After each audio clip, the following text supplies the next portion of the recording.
তাদেরকে গ্রেফতার করে পুলিশে দেওয়া হয়েছিল। আমাদের আহমদ আলী মেম্বার, এই বুগলা ইউনিয়নের সভাপতি, যাকে তিনি একজন এই ইউনিয়ন পরিষদের সুযোগ্য জনপ্রতিনিধি হিসাবে দায়িত্ব পালন করেছিলেন, তাকে সেই অন্যায়ভাবে তারা গ্রেফতার করে কারাগারে পেশে নিক্ষেপ করা হয়েছিল।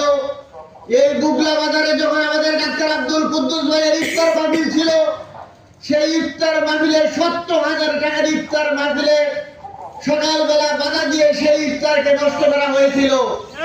কিন্তু প্রিয় ভাইয়েরা, সুপ্রিয় বুগলা ইউনিয়নবাসী, আজকে আপনাদেরকে সাক্ষী রেখে বলতে চাই, আজকে এই আমাদের উপর যে জুলুম নির্যাতন করা হয়েছে, বিগত 16 মাসে আমরা কারো উপর ফুলের টোকা দেই নাই, কথা ঠিক কিনা?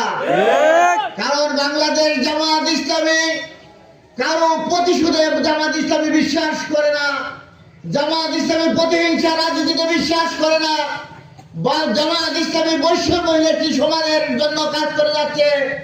বাংলাদেশ জামাত ইসলামী ন্যায় এবং ইনসাফের জন্য কাজ করে যাচ্ছে। এই কারণে প্রিয় ভাইরা, ব্যক্তিগতভাবে কষ্ট হজম করেও দেশের স্বার্থে, জনগণের স্বার্থে, শৃঙ্খলার স্বার্থে ব্যক্তিগত রাগ সকলগুলোকে আমিরের জামাতের নির্দেশ আমরা হজম করে দিয়েছি। এ কারণে প্রিয় ভাই, আমরা বলতে চাই, আগামী দিনের উন্নয়নের জন্য এই বুগলা ইউনিয়নের জমিদারি প্রথাকে ভেঙে দিয়ে সকল জনগণকে উদ্বুদ্ধ হয়ে আগামী দিনের 3টি সেন্টারে আমাদেরকে দাঁড়িপাল্লার প্রতীকে বিপুল করে যদি লিড করেন, আজকে সালাম মাদানিকে সাক্ষী রেখে শেষ কথা বলতে চাই, বুগলা ইউনিয়নের উন্নয়নে আব্দুল সালাম আল মাদানি আপনাদের পাশে থাকবে ইনশাআল্লাহ।